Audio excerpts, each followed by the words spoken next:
So please welcome our speaker, Susan Just.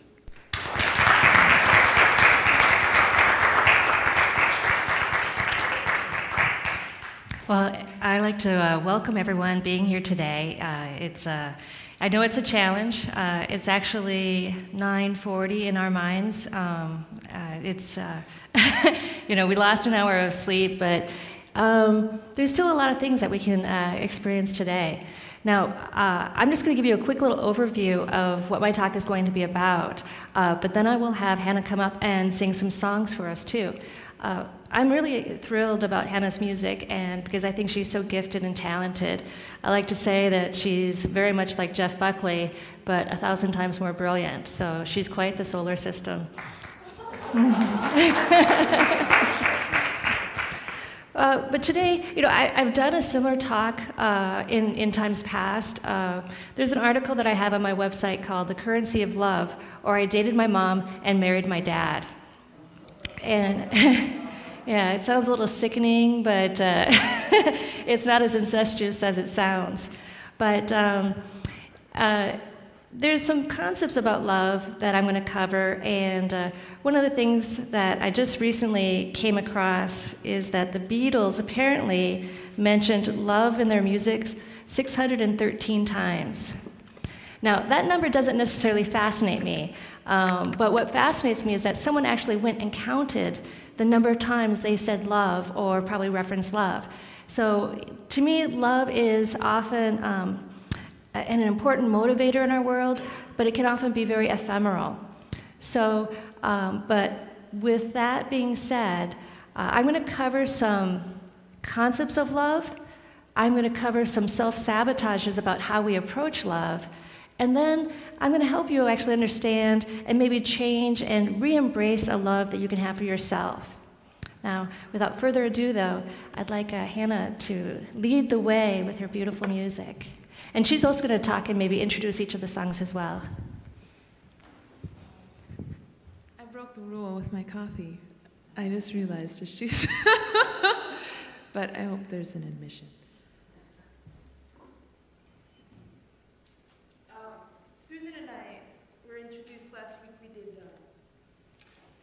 I played this show called Live Letters. It was a very intimate setting. This gal, she's a local music enthusiast photographer. She opens up her home to local artists, and I was invited to play, which is where Susan heard my music. And I would like to look at this in the same setting. This is an opportunity to give a more intimate performance to you, which is important for me specifically because what I write my music about. I tend to take a therapeutic route for myself personally with the music that I write. When I say that, I mean it's truly a process of self-reflection. And this first song that I'm going to play for you is particularly key in that area because in the process of self-reflection, I tend to think myself crazy about things. I go over something a million times, and I'm very self-critical. And sometimes I forget just to simply be and rest and let the things that I'm trying to glean from my own life experience just settle with myself and let the dust settle. And how by just simply being, I can also learn a lot too. And this is probably one of the only songs that I've ever written in one sitting. And the lyrics will tell you, I literally woke up in the middle of the night, and I had this song in my head, and it just, with a really important message for myself, and it had to come out, and hopefully it will benefit you as well. But it does have to do a lot with self-love too, which I'm so glad that you're going to be speaking on that.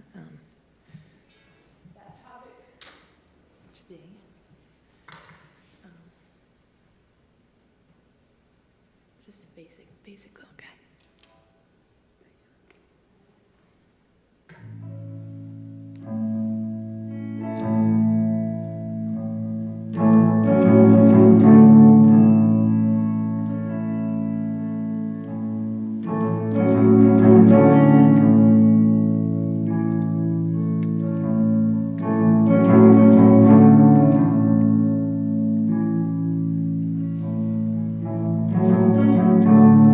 Something inside woke me tonight that had to be heard.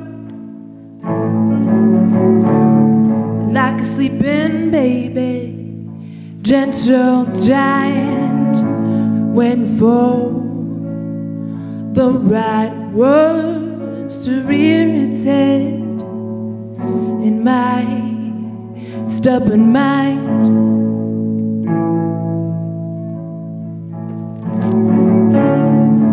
See, what I really need is a belly laugh, resonating deep and true,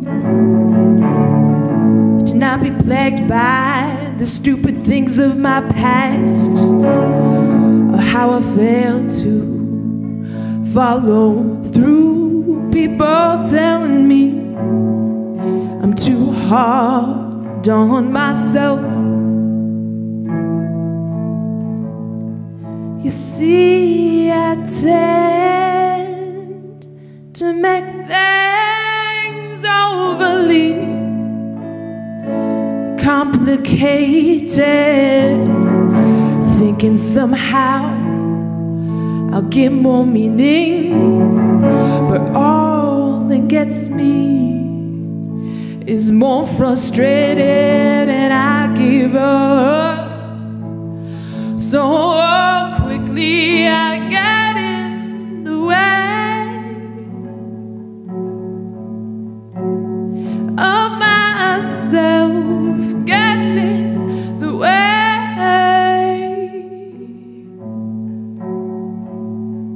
So I'm gonna slow it down and let things breathe, simplify, see what's coming to me, 'cause I got something to say,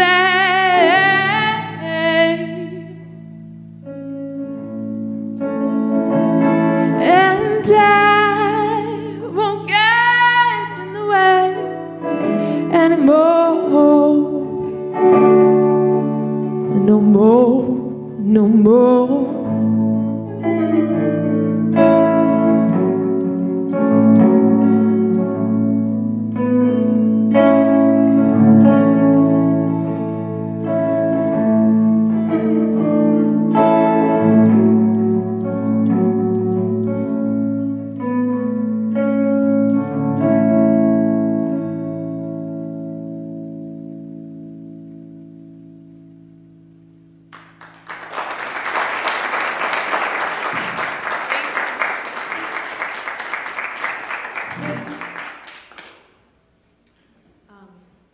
Thank you, everyone, for allowing me to be here with you. And thank you, Susan, for inviting me. This is actually quite special. I was raised in a spiritual environment, and I haven't revisited one in quite some time, so this is good for me.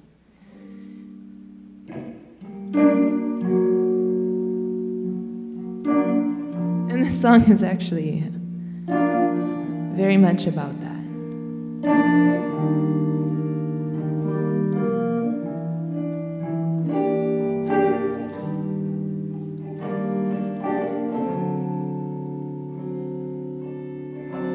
I'm running away from my life, traveling fast from my strife. And even though relatively it ain't nothing in the scheme of things, a paradox it brings, examining everything, it's still mine for me to be a piece of tattered, torn and soiled clothing. And I used to be so clean, but going through my days, I got dirty along the way. And essentially, I'd much rather see someone living free, picking it back up again. I'm on the mend, sowing right until the last of light, when my harvest comes, so I won't have to fast, and my belly will be satiated, and the fire that wants to burn will be reignited. So I come back down with my tail between my legs, grateful life was kind enough to stay, and violently I pulled it close to me, welcoming back my reality. I'm staring it right in the face.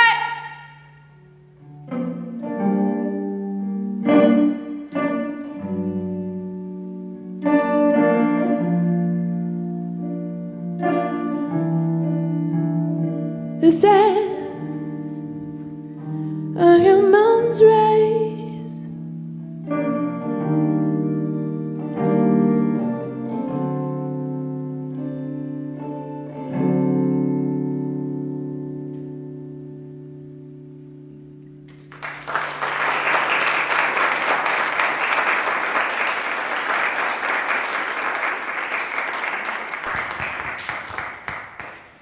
Hannah, thank you so much. That was just wonderful.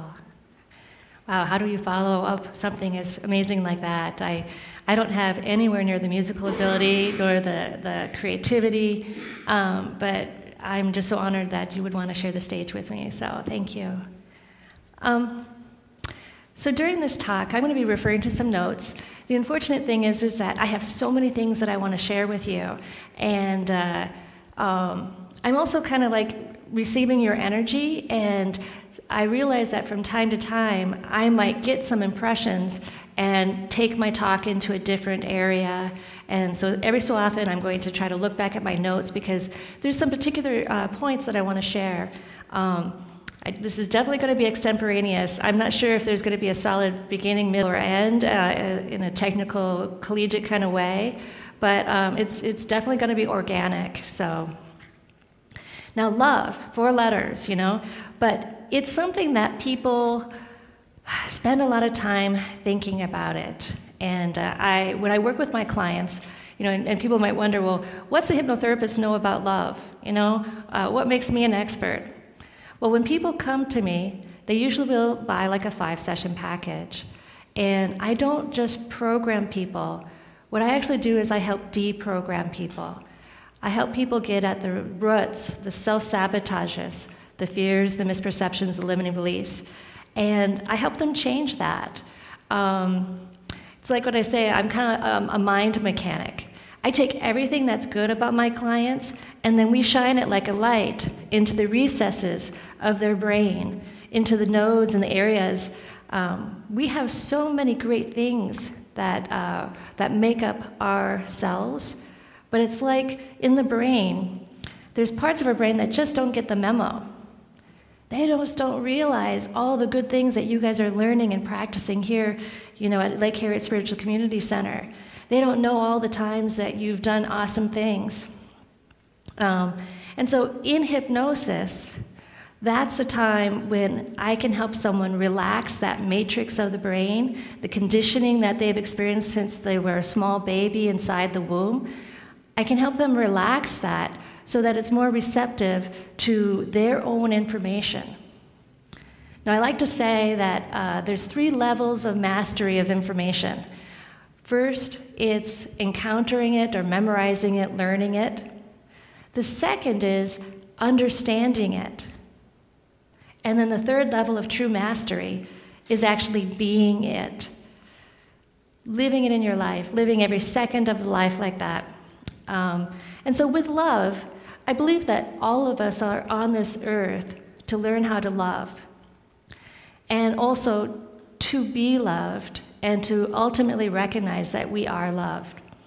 Now, the reality is that we're not going to be perfect at this stuff. You know, I like to live my life in a constant act of forgiveness and gratitude. And I think that those two words are actually really close to love. Because when you feel gratitude about something, there is a love associated with that. So, and forgiveness is really just seeing other people with compassion. In fact, there's going to be times in your life where you realize that you don't even have to forgive, that something is just what's happened, and then you have to make adjustments along the way. So what we're ultimately doing is we're practicing love. We're practicing at life. We don't have to be perfect. We don't have to be teachers all the time. We should be students. We can be teachers, though, at all times with our actions.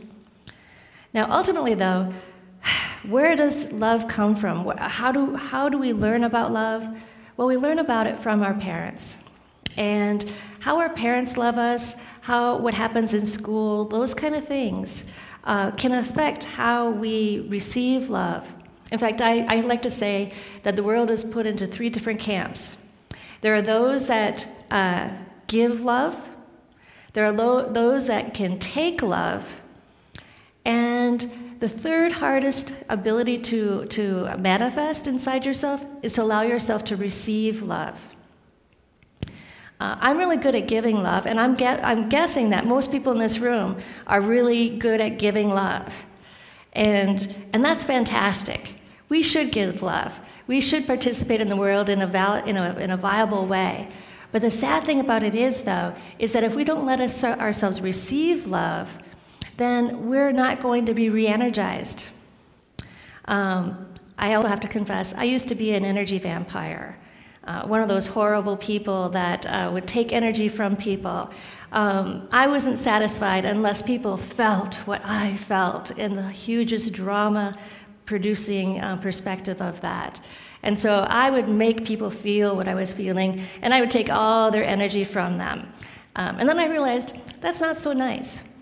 And then I realized, all right, I need to stop taking their energy. So I started taking energy from my environment when I wanted to be healed, when I wanted to have more substance and the power to continue to go on. But that kind of didn't seem very sustainable. And now what I do is I actually allow myself to receive love. And in order to receive love, we have to change the way we think about it. We have to recognize it in all its forms. Just the fact that you guys are here today, that Hannah's singing music for us, that you guys decided to come and be in these seats and participate in this event, that in itself is an act of love. That in itself is an act of grace. Coming together as a community, this is saying to each other, this is important. You are important. And so right now, I just want us to take just a second and imagine that love that we are actually sharing right now. Go ahead and like imagine it coming into your heart. And go ahead and receive that. Because the reality is that anytime someone smiles at you, anytime someone has a conversation with you, they are giving love to you. Just take a couple seconds and let that in. You can even imagine love coming from me, coming into your heart.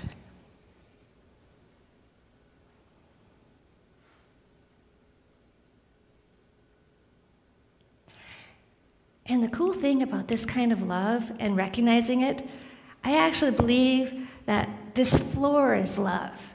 I believe the chair is love. I believe the air is love. I think everything around me is love. And I also believe that love is infinite.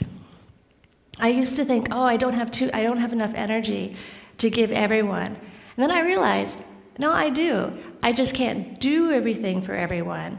But love in itself can be infinite. Now, when we decide, I talk about in my article about love currency, like what is enough love? What do we do with it? A lot of people decide that the most important love is the love of a boyfriend or a girlfriend, or the love of family. But that can sometimes be limited because sometimes we can be hurt by them. Sometimes we put these individuals on pedestals. And sometimes people believe that love is going on honeymoons. Sometimes people believe that love is having babies or getting married. But the reality is that that can be so complicated. And sometimes we don't get those things. And so what do you do if you don't get those things? Especially people who go through divorces or breakups sometimes have to redefine themselves or reimagine themselves. And I think that one of the key steps in being able to do that is realizing that we are all family. In fact, one of my challenges and one of my opportunities that I've been meditating on the last 9 months is realizing that I want to love everyone equally. You know, I don't want to make choices as far as whether this person or that person deserves love. Now, that's different, though, than giving people my time. Time is not as infinite, but in the period of experience where I'm trying to decide what to do with my time, I'm just going to love everyone equally. And that's what it means is that I'm going to be kind at all times. Now, the reality is, though, we can only be as kind to others as we are to ourselves.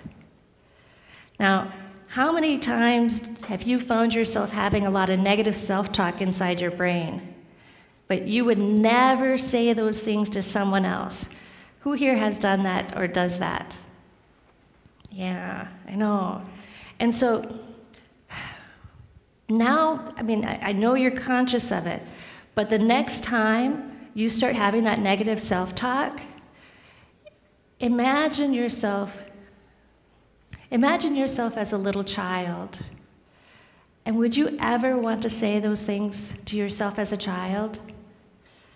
Would you ever want to say that to other people? So it's kind of like reminding yourself that you do deserve the same amount of compassion and respect that you give to other people. And by allowing yourself to do that, when you do receive love from other people, you can actually kind of recycle love. In fact, sometimes people wonder, I sometimes see as many clients as five a day, or I will see clients, I will do sessions like anywhere from 8 to 19 sessions a week, and those sessions are about an hour and a half long. And sometimes people wonder, like, well, how do I do that? Well, you know, where do I get the energy to do that? And I work on myself a lot, but I started realizing that when I work with people, I can actually recycle energy. So as I give energy to them and as I share love with them, I actually allow myself to receive their love. And so it's something that I just kind of visualize in my mind. As I give, as we talk, I receive and they share with me. So it's this ongoing dynamic of rejuvenation, of new beginnings.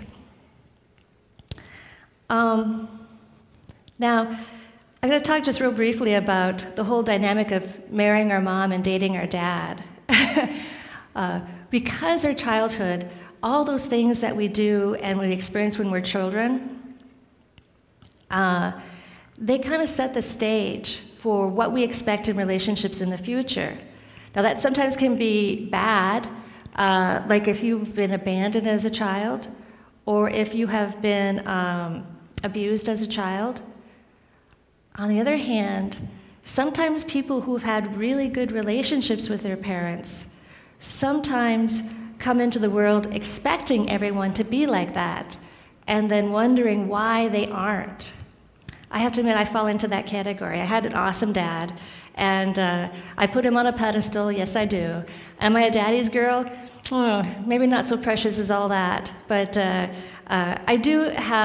have a lot of respect for women, but I also have a lot of respect for men. I will probably never bash men. I think guys are awesome. I think women are awesome, and I thank my dad for that perspective. But the sad place that has put myself into is that I expect everyone to be wonderful like him. You know, and so I've had to take a step back from people to a certain degree. In fact, I could see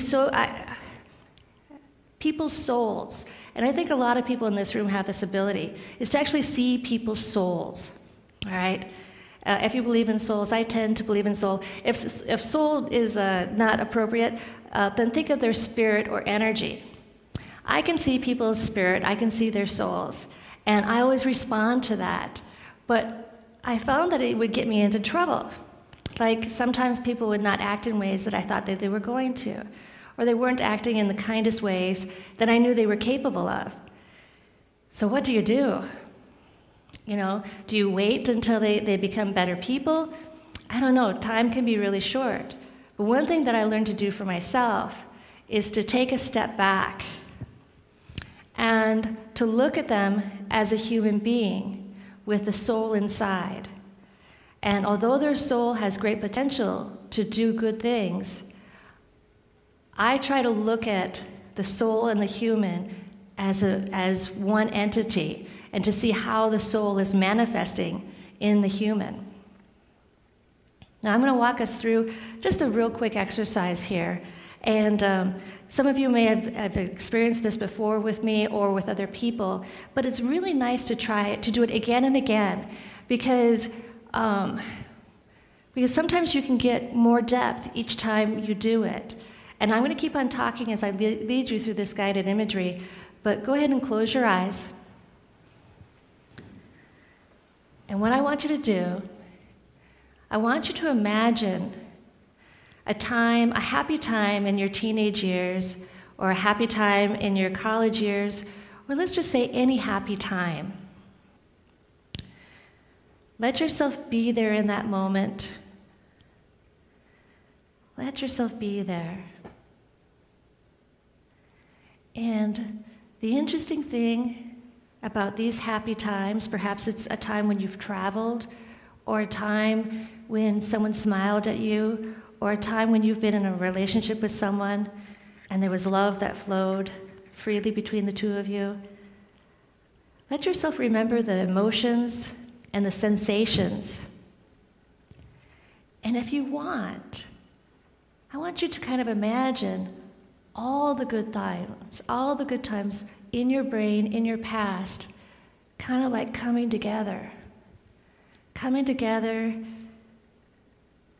Because the reality is, although we think of time as being a past and a future and a present, our brain exists right here in the now. So all the good things we've ever experienced in our life actually exist right here in the now, residing in our brain. And imagine all that stuff coming together in your brain, that consciousness, that realization that you are a human with a soul or spirit or energy within you that is loving, that is bright, that is pure, that is kind, and that is compassionate. Not just for other people, but especially for yourself. And now, this can remain this way as I have you imagine you growing younger and younger. And now you're a little baby. You're a little baby and you're holding yourself. You've got yourself in your arms. And you look at that baby, and that baby is so precious. Now, if that's hard for some of you guys to imagine that, because maybe there's a lot of challenges that you've been through, imagining as if it's like might be a puppy or a kitten. Imagine that kind of love that you have for those animals, for that little baby that is you. And now silently inside your mind, I want you to say, I love you 3 times to that little one. And send the energy of love to that little one. Say, I love you, I love you, I love you. And receive it into your heart, inside that little one. And now that little one grows even smaller. And it's as if you can place that little one right next to your heart. And that little one is going to be next to your heart the rest of your life. You are more conscious of that little one, and that little one is you. You're more aware that that little one deserves kindness, respect, and love. And with that little one right next to your heart, I want you to say again, I love you 3 more times, and really mean it. Let that love and that energy flow throughout your whole body. Imagine it taking away the blocks, the walls, the negativity, the self-doubt, breaking through all that stuff and letting all that stuff just release from your body, flush from your body, saying, I love you, I love you, I love you.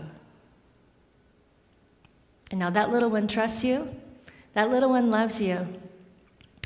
And I want you to take a couple moments right now and silently to yourself, tell that little one what you wish you had known when you were growing up.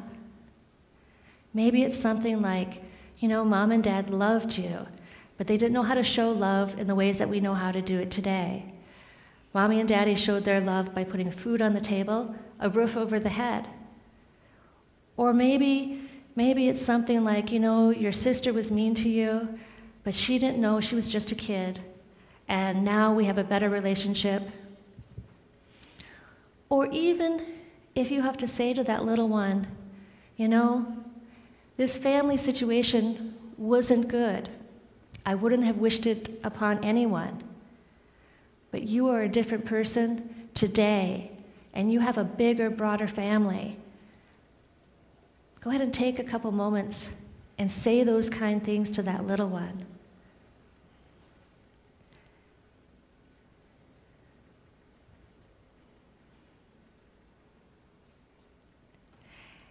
And at any time, you can revisit this moment. Remember the sensations. Have these conversations with that little one. Tell that little one broader perspectives about how you understand and what you feel. And this information will flow into the nodes of the brain that are holding on to those negative self-images and negative self-talk, the negative self-belief, and will heal it and will help you start to come to a broader fruition of your life, a more authentic representation of who you are. Because the reality is, we are all love. We don't have to question that love, we just get to be it. And now, at your own pace, go ahead and imagine yourself emerging, that little one growing up with you. And as time fades away, you feel rejuvenated as that little one grows up to be the same age as you are now. And you feel more solid, more centered, more whole. And this love is the one that you're going to keep on practicing for yourself. It will allow you to see yourself as an equal with all people. And now you can open your eyes at your own pace.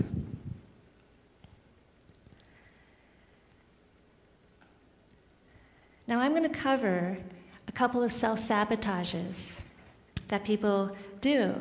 And one of the ones that has been talked about a lot very recently is the idea that we all have soulmates. And everyone is looking for that one particular person that's their soulmate and that they can bond with and unite with. And I like to say, I guess it's beautiful that people know that we can merge and be connected with others. That's awesome. It's a really great concept. But I think we're ready to grow beyond that. I think we're ready to realize that we're all soulmates. I think everyone in this room is a soulmate of mine, and I'm a soulmate of yours.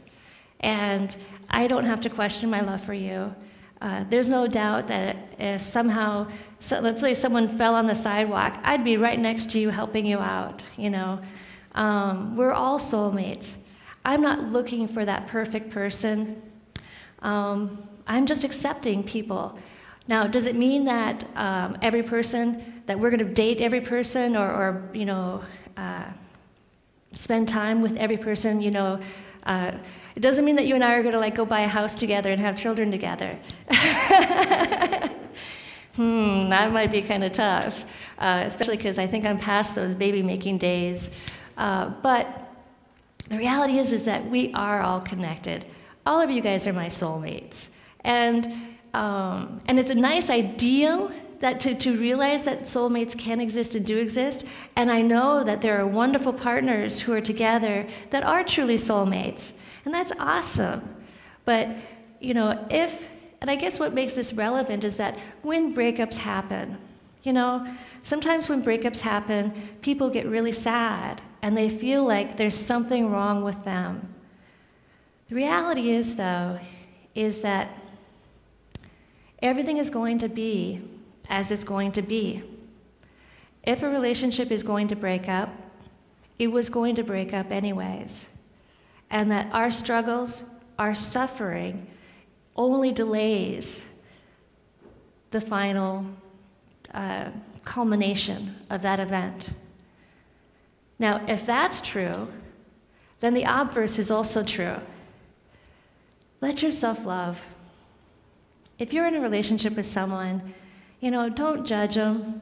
Don't decide whether, you know, if they do dishes or if they wash the bathroom floor, whether that determines whether they're worthy or not of love.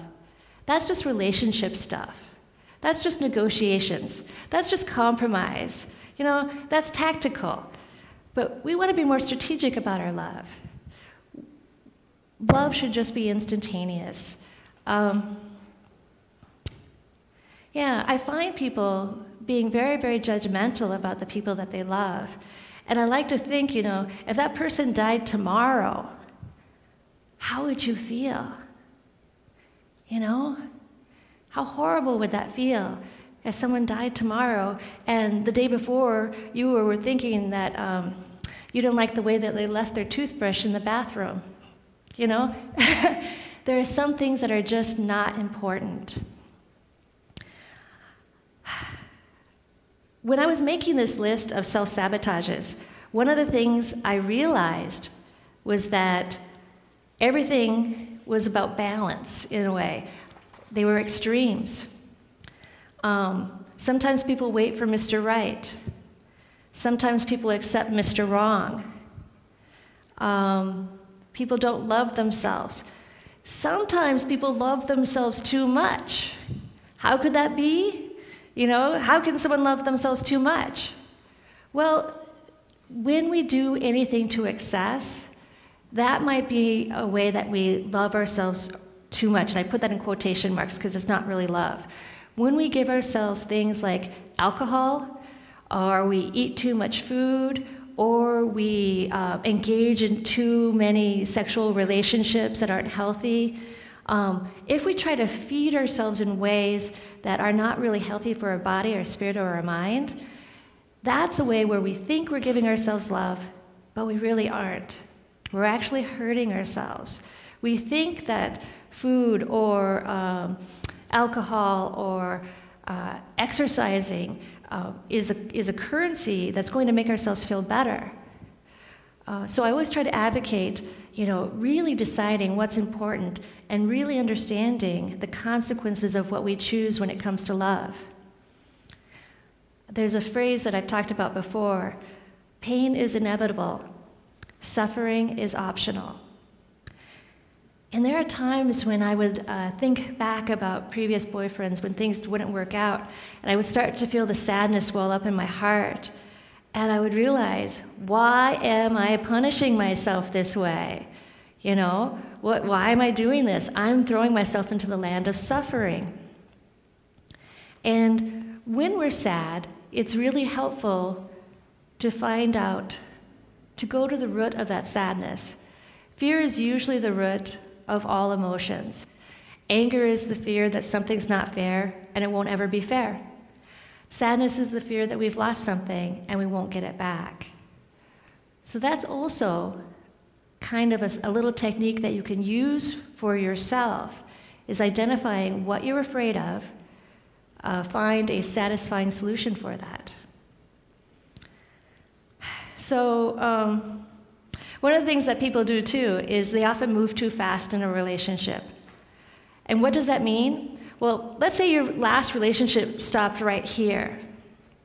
Well, a lot of times when people start up new relationships, They don't start back here. They actually start right here in their mind. And that's why sometimes relationships move too quickly, and then all of a sudden people go, wah, and they go into that freak out zone.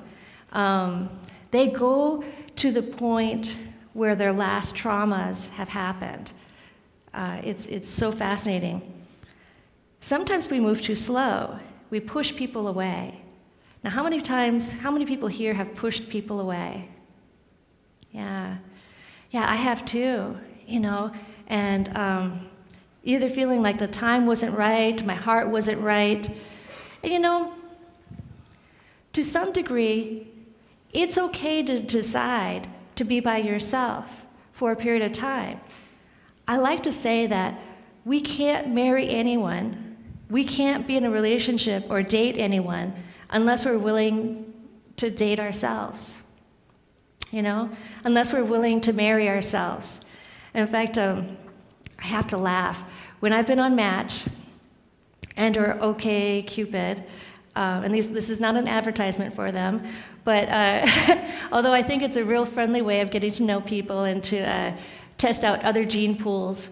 But it's so funny when I see people list their age ranges, between 30 and 41, but their age range doesn't even include themselves.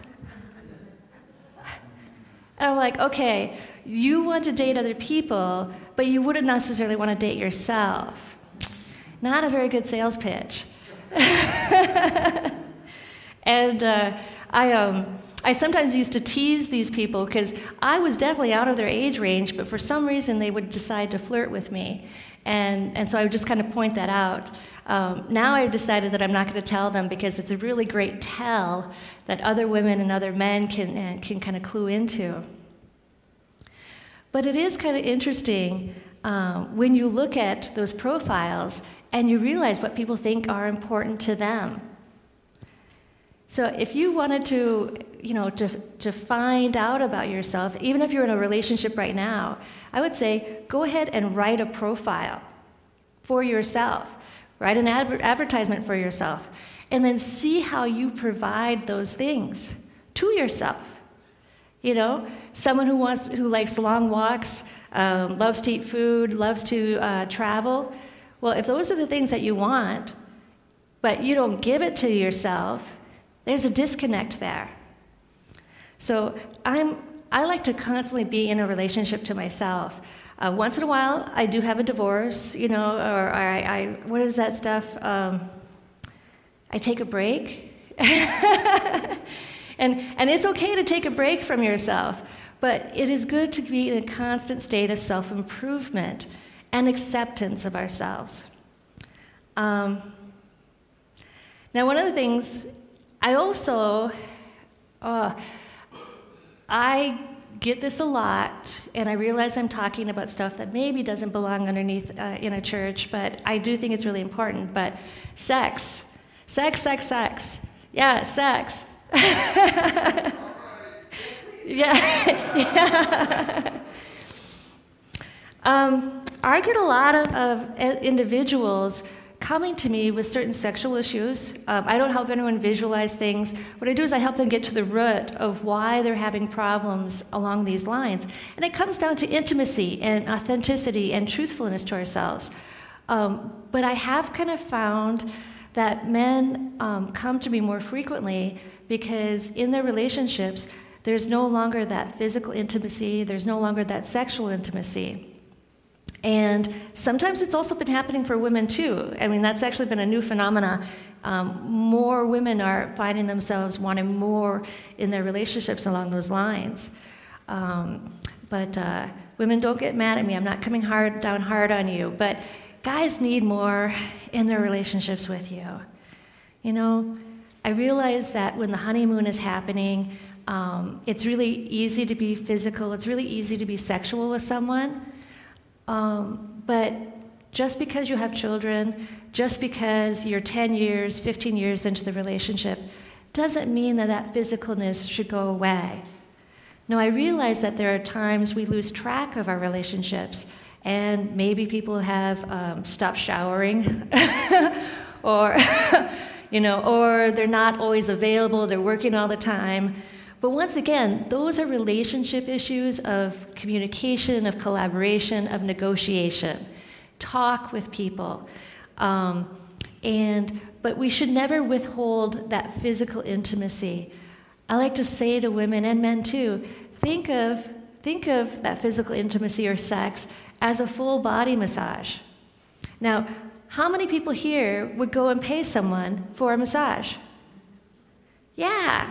I know I would, I do. But the reality is that when you're with someone, there's a person that's willing to give you a massage for free. And in this day and age when we want to save money, my gosh, let yourself connect with your partner in that way. Let yourself participate. Sex is not awful. Sex is not evil. It can actually be a real bonding experience. And when you do participate with your partner, send them love, but also receive that love as part of the event, as part of the activity, as part of the joy that you get to share. Once again, I'm not responsible for any children that might come from you guys following these suggestions. I make a great aunt, but I don't, Ultimately, though, and I realize, what time we are, 11:30? How much time more do we have? Maybe 5 more minutes? Okay. Ultimately, I think that where relationships can kind of disappear or lose traction is in our ability and our inability to listen. If someone tells you, I don't think I'm really ready for a relationship, listen to them. People don't say things randomly. When they're as honest as that, I mean, maybe they're lying to themselves, and maybe they're afraid of getting hurt, and you can try to talk them into it, et cetera, but I rarely see those situations work out. It's a lot of time investment. So if people say, I love being with you, but I don't think that we should be boyfriend and girlfriend, don't compromise. Listen to them. Respect what they want. When people don't want to be in a relationship with you, that actually is not about you. It's about what's inside of their brain. Sometimes we often personalize these things, thinking, well, if that person doesn't want to be in a relationship with me, they don't like me. Well, it rarely means that. What it really means is oftentimes they may not like themselves, or they're just in a different place trying to learn different things. We often take relationships too personally. Listening to, when someone says they love you, once again, what do you have to do when someone says that they love you? Take it in, receive it, let yourself feel the gratitude for that excitement, that opportunity.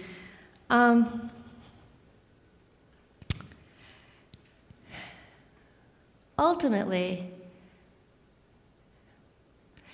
actually, I'm going to do one more side note, because I think it's super, super important. In your relationships, and we don't have time to do it today, but it would be really fun for you to do an inventory of your relationships, like your mom and your dad, what you got from them, what you didn't like, all right? Your boyfriend and girlfriends, what you loved about them, what you didn't like. And especially the things that you love about people, it's really important to notice them and identify them. And the reason why is that we use everyone as a mirror. It's very easy for people to understand that we project negative things onto people. Like if we say, oh, I don't like that person, she's so loud, she's so brash. Well, odds are you're probably loud or brash in some way, and you don't like it, or you're afraid to be that, and so then you might judge other people. But when you like other people for certain reasons, Sometimes it's because you're not willing to own those talents and those skills within you. There was one gentleman that I used to date when I came upon this idea, this realization, is that I loved how musical he was. I loved how artistic he was. And I loved his verbalness and his free of moving around people. This is like 10, 12 years ago. And I realized he was like a puzzle piece that I was hoping was going to complete me. You know, that whole idea of you complete me? I'd like to say, no, don't find puzzle pieces to complete yourself. Be the whole puzzle. You know, complete yourself.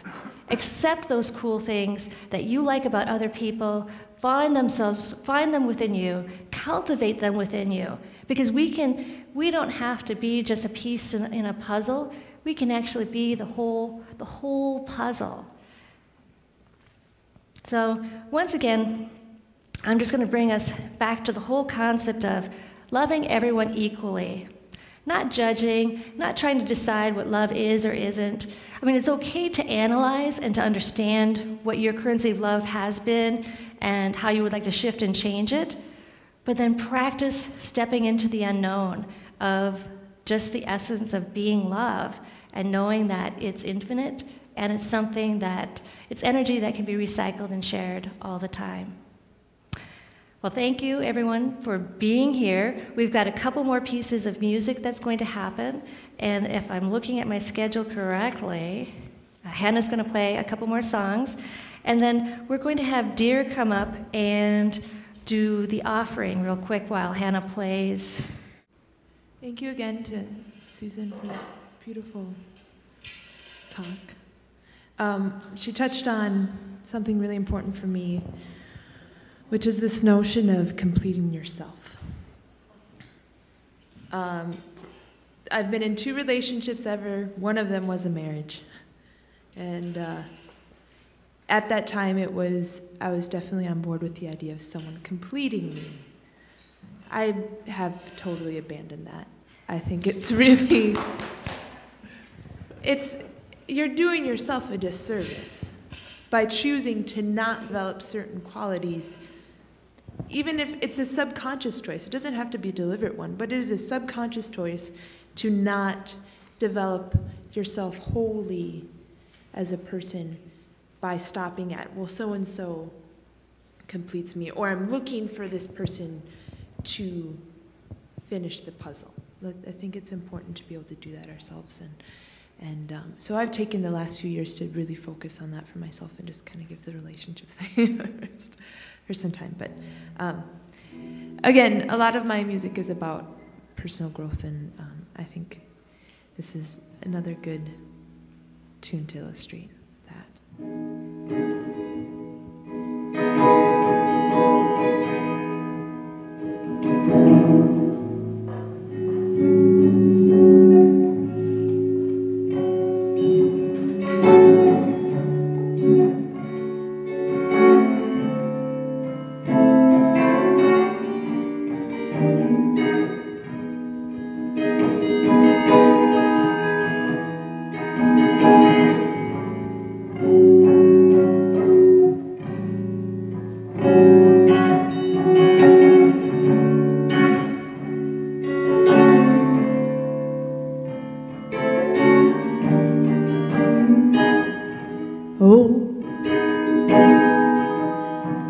Did I go?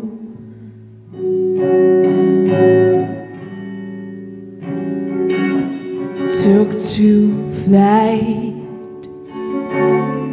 in the twilight. 'Cause even if I can't have the light today, I've got the silvery shine of the outlines guiding my way, and it serves to remind me that it gets darker, darker, and before illumination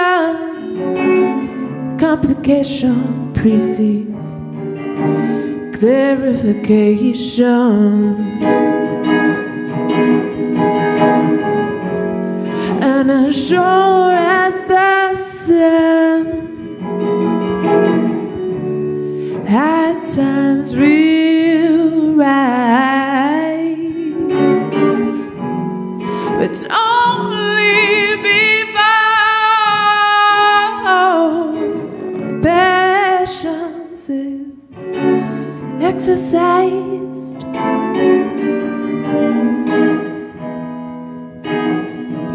And I will find a home within inside of me, to which I can retreat into my own curiosities. 'Cause this is my time to fly on the winds of youth and reason, amidst this changing mind. Season,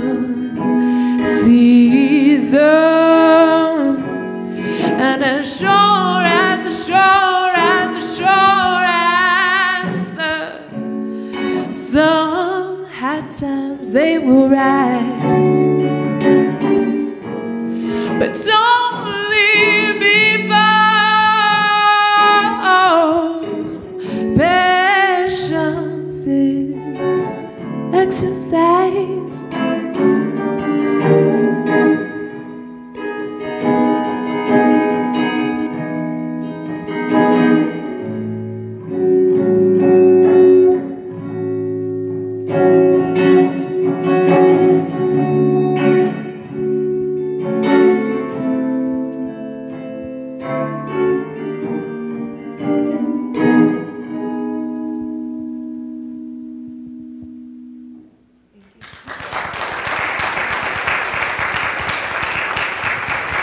So what we're going to do right now, and actually I'm going to grab 2 candles, and we'll start in different directions. And as we send these candles around, I want you to pass it to the person next to you, and just have a moment with them and just say, I love you to each other, and take that love into your heart. And it's actually a really great exercise. So actually, I should do this. I love you. And then you can say, I love you back to me. Thank you. I love you. Thank you.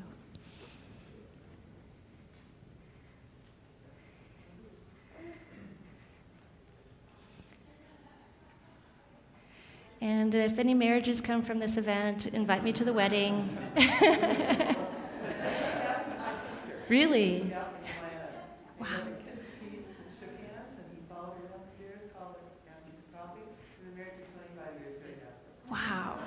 Nice. I'm going to go back to holding hands. Because then as we're doing this, I like to think electricity, energy is being passed to the whole circle as we're doing this. So as you pass it and say, I love you, go back and keep on holding hands.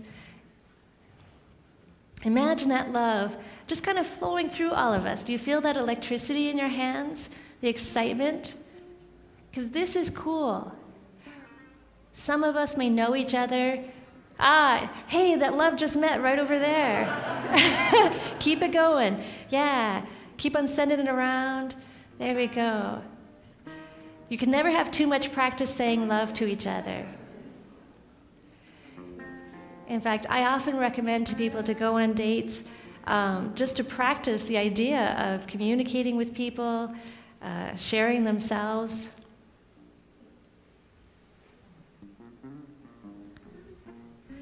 And so always be aware that love doesn't always have to be a capital L. It can be a small l. And right now, we're all doing a great job of loving everyone equally. Thank you. I love you. I love you.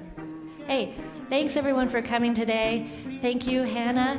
And thank you, Dear, for presenting us, and Gary and Ryan upstairs there. Thanks, everyone. I love you.